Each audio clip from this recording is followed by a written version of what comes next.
नमस्कार, मैं यशवंत साहू और आप देखना शुरू कर चुके हैं भिलाई टाइम्स। एक क्राइम स्टोरी लेकर फिर से मैं आया हूं आपके बीच में। बहुत कम देखने को मिलता है क्राइम की दुनिया में कि जब पुलिस किसी मामले को सुलझाने गई हो और वहां पे पुलिस को एक नया मामला मिल जाए और उस मामले में पुलिस इन्वॉल्व हो जाए और उस मामले को भी पुलिस सुलझा ले। बिलासपुर में एक ऐसा ही मामला सामने आया है जहाँ पे 6 मार्च को खबर मिलती है कि पुलिस नकली नोट की मशीन ढूंढने के लिए जाती है। बिलासपुर के सकरी इलाके में पवन सिंह ठाकुर के घर में नकली नोट की मशीन मिलती है, नकली नोट के बंडल मिलते हैं, लेकिन साथ में एक बड़ा मामले का खुलासा भी वहाँ पे हो जाता है।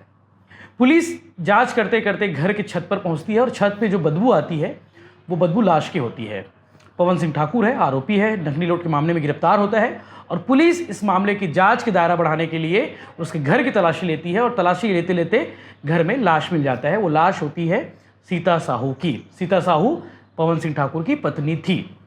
10 साल पहले उन्होंने लव मैरिज किया था और उसके बाद सकरी इलाके में रहने लगे थे। किराए के मकान में रहते थे। एनटीपीसी के कर्मचारी है उनके घर पे। सब कुछ ठीक था, सब कुछ सही चल रहा था। 2 बच्चे हैं, 3 साल की बेटी, 5 साल का बेटा भी है।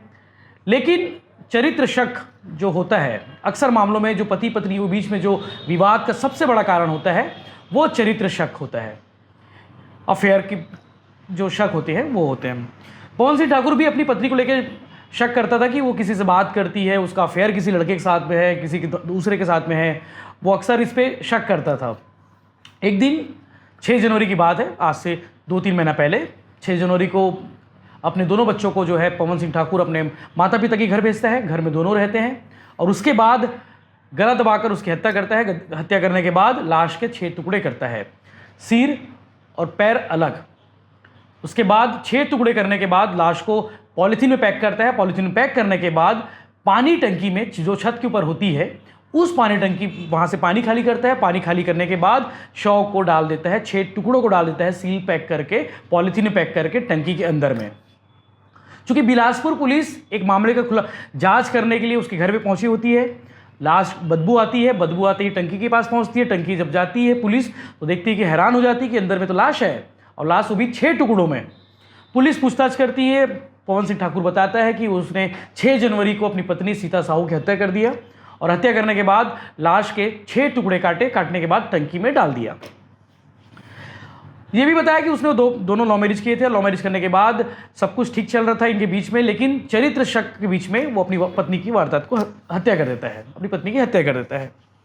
पुलिस इस केस में यही है कि पुलिस नकली नोट के मामले की जाँच करने जाती है और हत्या का खुलासा हो जाता है, वो भी 2 महीने पुराने।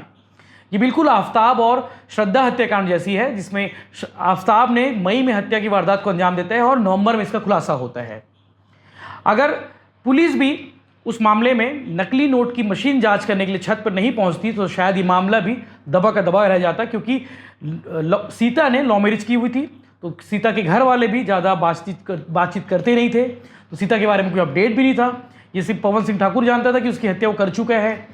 किसी ने उसकी खोजबीन करने की कोशिश नहीं की। सीता साहू भी जनवरी से गायब है, उस कहाँ है, फ़ोन बंद है, सब कुछ बंद है। बच्चों को अपने माता पिता के घर छोड़ दिया था। अगर नकली नोट की जांच करने के लिए पुलिस नहीं पहुंचती, मशीन देखने नहीं पहुंचती, तो शायद इस मामले का खुलासा नहीं होता और 6 टुकड़ों में लाश नहीं मिलती।